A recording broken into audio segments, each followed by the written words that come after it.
La batterie à haute tension est le composant le plus complexe mais aussi le plus dangereux à l'intérieur d'un véhicule électrique ou hybride. La question est donc de savoir ce que nous pouvons faire pour comprendre et travailler en toute sécurité sur un tel composant sans engager notre responsabilité. La réponse nous est fournie par le système d'apprentissage CarTrain, diagnostic et remise en état de batterie à haute tension. Que voyons-nous ici ? À la base, ce que vous avez ici est une batterie à haute tension complète que vous voyez sur le côté droit. Nous avons ici 16 vraies batteries lithium. Rien n'est simulé. Vous avez une vraie batterie à haute tension qui fonctionne à l'intérieur de ce système. Mais bien sûr, c'est un système d'apprentissage, un système didactique. Cela signifie que tout est conçu de telle façon que la sécurité est entièrement garantie pour l'apprenant. Même si l'apprenant commet une erreur, rien n'arrivera au système d'apprentissage et rien n'arrivera non plus à l'apprenant. Les 16 batteries au lithium sont connectées en ligne les unes aux autres et vous pouvez les démonter complètement.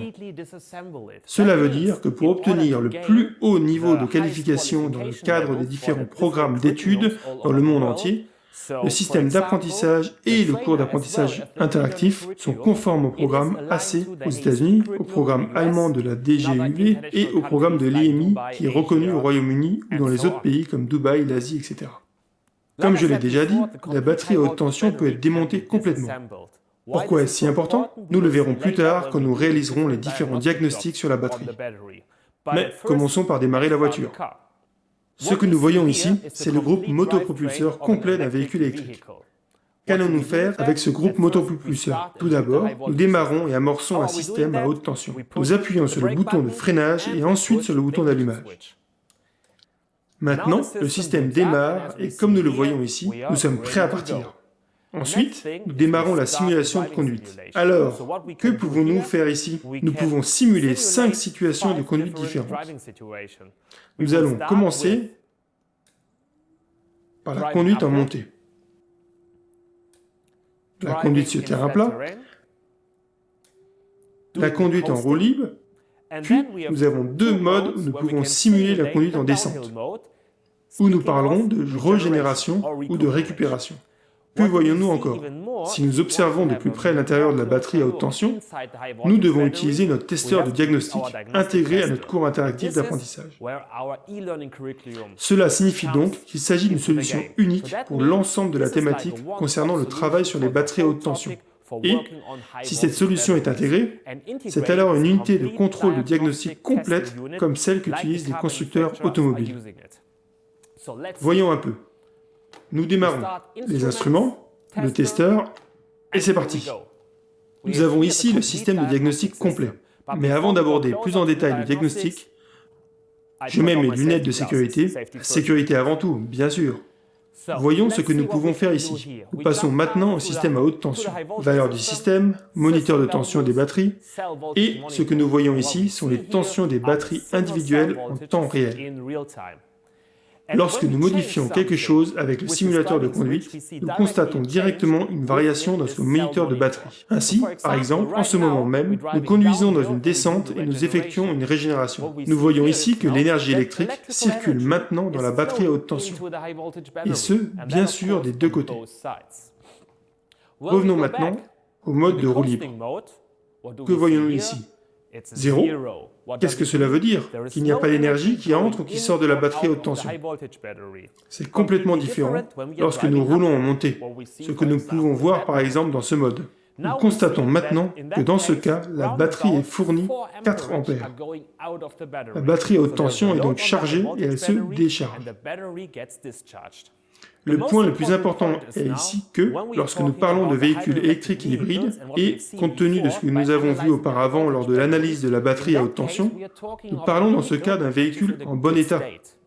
Mais que se passe-t-il lorsqu'un véhicule a déjà été impliqué dans un accident? Nous sommes alors face à de gros problèmes, ce qui implique beaucoup de personnes travaillant avec des systèmes ou avec ces voitures endommagées. Elles doivent être formées à un certain niveau, à commencer par les pompiers ou les premiers intervenants. Même notre système d'apprentissage permet aux pompiers de comprendre ce qu'il faut savoir absolument à propos des véhicules électriques et hybrides, s'ils doivent faire face à une telle situation. À commencer par les cartes de sauvetage. Les cartes de sauvetage font partie des cours interactifs d'apprentissage. En outre, et c'est beaucoup plus important, les composants individuels qui font partie du système à haute tension, situés à l'intérieur de la voiture, sont spécialement conçus pour les pompiers, par exemple. Ainsi, nous nous penchons sur le système. Nous voyons ce fusible ici. Ce fusible, lorsque nous le retirons, nous permet de désactiver directement le système à haute tension. De même, nous avons notre sectionneur de maintenance 12 volts. Si les pompiers le retirent, le système à haute tension est également déconnecté. Mais il ne s'agit pas seulement des pompiers, il s'agit aussi de conducteurs de dépanneuses. Lorsqu'ils chargent le véhicule endommagé sur leur camion et l'amènent à l'atelier pour le réparer, ils doivent s'assurer qu'ils sont bien au courant de ce qui se passe avec la voiture chargée à l'arrière du véhicule. Imaginez que vous soyez coincé dans un embouteillage et que soudain la batterie à haute tension prenne feu. C'est un véritable désastre. De plus, à l'arrivée à l'atelier, le responsable de l'atelier est la première personne concernée. Cette personne responsable de l'atelier doit posséder la plus haute qualification en matière de haute tension, car il lui revient de décider quoi faire avec la voiture. Mais pour décider de ce qu'il doit en faire, il doit savoir si la voiture présente un défaut critique ou non. Comment le savoir? C'est là que nous utilisons à nouveau CarTrain afin de créer les compétences de diagnostic requises. Comment allons-nous effectuer la formation? C'est facile. Jetons un coup d'œil au cours interactif d'apprentissage. Nous venons tout juste d'arrêter la voiture. Donc ce programme contient une section complète sur le diagnostic. Dans le cadre du cours interactif d'apprentissage, nous avons plus de 23 ordres de réparation différents. Un grand avantage est que ce sont des erreurs qui sont directement intégrées dans la batterie à haute tension. Cela signifie que vous n'avez rien à faire de particulier. Il suffit de cliquer sur la page et le défaut sera activé à l'intérieur de la batterie à haute tension. En cliquant à nouveau, vous pouvez l'effacer directement et la voiture est à nouveau en bon état. Imaginez que vous deviez faire la même chose sur un vrai véhicule. Vous devriez alors ouvrir la batterie à haute tension et introduire les erreurs à l'intérieur du système à haute tension. Cela signifie que vous devriez manipuler un système à haute tension complet. Vous perdrez tous vos droits de garantie et toutes vos assurances. Personne à part vous n'engagera sa responsabilité pour cela. Et imaginez qu'un véhicule ainsi modifié prenne feu. Si vous modifiez un tel véhicule électrique et hybride, vous en assumez l'entière responsabilité. Il est donc préférable de faire appel à notre système d'apprentissage pour vous débarrasser de tous les risques de responsabilité. Ici, tout est conçu et développé de manière à ce que l'apprenant puisse travailler dessus. Et même s'il fait une erreur, y compris dans la partie diagnostique, rien n'arrivera au système ni à l'apprenant. Tout le monde y gagne. Revenons à l'ordre de réparation. Maintenant, nous allons par exemple traiter le premier ordre de réparation. Il suffit d'entrer dans ce dossier, de cliquer sur la page de défaut, et il est activé. Quel type d'erreur avons-nous maintenant? Remettons la voiture en marche. Nous démarrons la voiture et constatons maintenant que le voyant de défaut à haute tension est activé, ce qui signifie que quelque chose ne va pas. Nous pouvons voir autre chose également. Le ventilateur de refroidissement de la batterie à haute tension fonctionne également. Nous pouvons donc supposer qu'il y a un défaut lié à un problème de température. Afin de déterminer le type de problème de température, nous allons maintenant recommencer le test de diagnostic et lire la mémoire d'erreur. Nous allons à Instruments, Testeur, et nous nous trouvons à l'intérieur de notre testeur. Nous progressons dans les menus, Système à haute tension, Code d'erreur, Lecture. Et là, nous constatons le code d'erreur d'origine appelé P1A32, une anomalie de température de la batterie. Cela signifie que nous sommes en présence d'une température anormale à l'intérieur de la batterie à haute tension. Nous sommes à présent arrivés au point où nous devons décider s'il s'agit d'un défaut critique ou non. Pourquoi est-ce si important? Si nous avons vraiment un problème de température ici, Cela voudrait dire que c'est critique, car la batterie peut alors surchauffer et prendre feu. D'un autre côté, il s'agirait d'un défaut non critique lorsque le problème se situe à l'intérieur des capteurs, chargés par exemple de la surveillance de la température de la batterie à haute tension. Pour en savoir plus, nous jetons un autre coup d'œil à notre moniteur de température. Nous quittons donc la lecture de code d'erreur et revenons aux valeurs du système et ouvrons maintenant le moniteur de température. Que voyons-nous ici? Nous voyons maintenant la température mesurée pour chaque capteur de température. Si nous observons le moniteur sur la partie gauche, tout va bien. Nous avons environ 27 degrés. Sur la droite, nous constatons soudain que le capteur de température numéro 2 indique une température de moins 40 degrés. Qu'est-ce que cela signifie pour nous maintenant? Nous sommes tous bien conscients que cette température n'est pas normale. Alors, commençons par localiser le capteur. Nous avons ici T1, T2. Nous avons donc ici le capteur de température qui est manifestement défectueux. Alors, comment interpréter cette température? À 40 degrés, aucun incendie ne se déclenchera. On peut donc dire que ce défaut est non critique à ce stade. Pourquoi pouvons-nous dire cela? Parce que cela signifie que le capteur de température NTC est probablement déconnecté ou qu'il y a une coupure à l'intérieur du câblage ou à l'intérieur du capteur lui-même. C'est pourquoi il indique moins 40 degrés. Nous savons maintenant qu'il s'agit d'un défaut non critique. Cela signifie que nous pouvons amener la voiture à l'intérieur ou la laisser dans l'atelier, ouvrir la batterie et la réparer. Pour ouvrir la batterie à haute tension, nous devons d'abord couper la haute tension et je vais vous montrer maintenant comment nous pouvons le faire sur ce système. Ce système utilise une méthode très moderne pour couper un système à haute tension à l'aide du testeur lui-même. Nous revenons donc aux fonctions spéciales dans le logiciel et là, nous y trouvons une procédure d'isolement de la haute tension. Et c'est exactement ce que nous allons faire maintenant. Nous cliquons sur ce bouton, il y a certains avertissements, nous pouvons les ignorer, et maintenant le programme nous dit de mettre le contact en mode « pas prêt ». Cela signifie que nous éteignons le système et que nous ne mettons que l'allumage en marche. Maintenant, nous passons à l'étape suivante pour que le système se mette en mode de test automatique. Et voici ce qui est affiché ici maintenant. Le système à haute tension est activé. Cela signifie que l'électronique à l'intérieur du système à haute tension mesure la tension réelle ou en temps réel du système à haute tension. Et pour l'instant, nous nous trouvons toujours dans l'état actif de la haute tension. Prochaine étape, couper l'allumage. Nous allons le faire et ensuite le système nous demande de couper le sectionneur de maintenance 12 volts vert. De quel sectionneur de maintenance s'agit-il? Bien sûr, il s'agit de celui-là. Que faisons-nous alors? On le saisit, mais attendez une minute. A-t-on besoin de porter des gants comme ceci? Non, nous n'avons pas besoin de porter de type de gants. Nous pouvons les laisser de côté parce que nous ne sommes pas dans le système à haute tension. C'est juste le système à 12 volts, donc pas besoin de gants. Je peux le faire à main nue.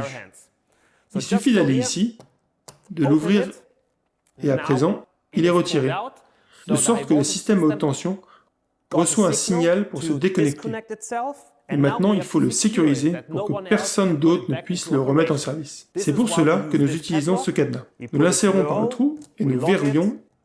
Et bien sûr, nous gardons la clé du verrou dans notre poche. Le système est à présent désactivé. Avant d'en avoir vraiment la confirmation, le système doit effectuer une dernière mesure et nous indiquer que le système à haute tension est bien déconnecté. Nous passons donc à l'étape suivante. Nous allumons le contact et nous voyons maintenant que le système à haute tension est hors tension. Nous savons alors que le système à haute tension est déconnecté et que nous pouvons travailler en toute sécurité autour de la batterie à haute tension. Attention, pas à l'intérieur de la batterie à haute tension. Nous avons maintenant fait tout ce qu'il fallait pour sortir la batterie à haute tension et l'ouvrir. Mais la batterie à haute tension reste toujours une batterie à haute tension. C'est pourquoi il nous faut toujours porter le PI, dès que nous ouvrons la batterie à haute tension et effectuons des travaux à l'intérieur de celle-ci. Nous venons de montrer comment traiter un défaut non critique. Prochaine étape consiste à nous montrer un défaut critique. Pour cela, nous passons à l'ordre de réparation numéro 19. Le numéro 19 nous indique faible puissance. Nous ouvrons le dossier et passons à la procédure de diagnostic. Cela signifie que l'erreur est intégrée directement dans la batterie à haute tension. Quel type de défaut avons-nous maintenant? Nous allons découvrir. Dans un premier temps, démarrons le système. Nous redémarrons donc le système, mais nous voyons ici qu'il est en mode prêt. OK, la voiture n'a détecté aucune erreur jusqu'à présent. La prochaine étape consistera donc à revenir au testeur de diagnostic et à lire la mémoire d'erreur. Nous retournons donc à Instruments, Testeur, puis à la lecture des erreurs. Code erreur, et nous lisons les erreurs.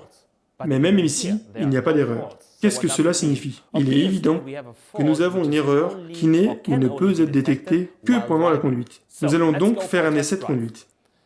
Nous démarrons la voiture et nous roulons en côte. Pour l'instant, rien ne se passe. Alors, profitons de ce laps de temps pour revenir au minuteur de tension. Vous voyez à présent que le système a trouvé une erreur. Le voyant à haute tension s'est allumé. Le ventilateur s'est également mis en marche et le système a détecté une erreur. Voyons donc quelle température s'affiche maintenant, où nous pouvons même retourner au moniteur d'erreur pour voir quel défaut il indique. Nous lisons la mémoire d'erreur et voyons ici que nous avons maintenant une erreur de batterie P1A30, tension basse. Qu'est-ce que cela signifie? Nous allons vérifier dans le moniteur de tension. Nous retournons donc à valeur du système, contrôleur de tension de batterie. Si nous observons la partie gauche, nous voyons que tout va bien. Toutes les tensions des batteries individuelles sont à environ 3,5 volts. C'est plutôt bon. Sur le côté droit, nous voyons que le voyant rouge indique que les batteries se trouvent en dehors de la plage de mesure. Là, au lieu de 3,4, nous avons seulement 3,06 volts. C'est beaucoup trop faible. Qu'est-ce que cela signifie? Il y a une résistance trop élevée dans cette batterie. Même autour de celle-ci, dans des connexions entre la batterie et le reste de la batterie à haute tension. Quelle serait la prochaine étape? Nous avons à présent un défaut critique. Elle pourrait causer rapidement d'autres problèmes. C'est pourquoi nous devons absolument la réparer. La voiture doit donc retourner à l'atelier. Nous devons arrêter le système, puis nous devons à nouveau arrêter le véhicule, mettre notre EPI, et ensuite démonter la batterie à haute tension complète et changer la batterie défectueuse. La batterie défectueuse est, dans ce cas, la batterie numéro 6, c'est-à-dire celle-ci. Cette batterie est donc défectueuse et doit être remplacée. Quand tout est à nouveau en ordre, le professeur ou l'apprenant n'a qu'à supprimer l'erreur. Il revient de nouveau à la page des erreurs et tout est à nouveau en ordre. Le système est remis en marche dans les conditions normales. Nous avons ici un système d'apprentissage parfait pour les apprenants qui veulent devenir des experts en haute tension. Ce système de formation nous inculque tout ce que nous avons besoin pour travailler en toute sécurité à l'intérieur de la batterie à haute tension ou même pour travailler autour de véhicules électriques et hybrides endommagés. Une fois que vous aurez rempli ces conditions et exécuté tous ces ordres de réparation, vous posséderez les compétences de diagnostic nécessaires pour travailler sur une vraie voiture et vous aurez suivi une formation de très haut niveau.